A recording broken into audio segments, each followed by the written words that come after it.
नया साल जब आई हो, पिकनिक मनावल जाई हो। नया साल जब आई हो, पिकनिक मनावल जाई हो।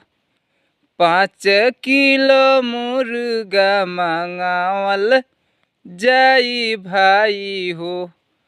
साथे साथे बियर पयक चली भाई हो।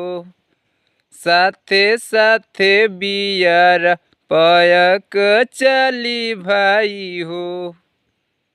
सुना सुना दीपक तू सुन ले रे गोलुआ। ध्यान रहे छुमुक लाल छूटे ना अर्जुनवा। सुना सुना दीपक तू सुन ले रे गोलुआ। ध्यान रहे छुमुक लाल छूटे ना अर्जुनवा। डीजे पे डांस होई हो, वीडियो शूटिंग भी कइल जाई हो। डीजे पे डांस होई हो, वीडियो शूटिंग भी कइल जाई हो। 5 किलो मुर्गा मंगावल जाई भाई हो।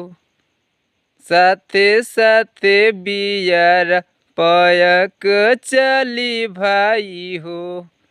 साथे साथे बियर पयक चली भाई हो।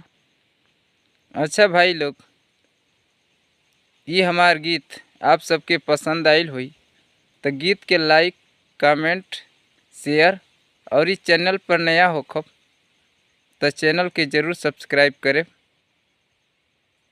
फिर से हम अपने अगले शॉर्ट वीडियो में मिलब, तब तक के लिए अपने भाई की इजाज़त दी।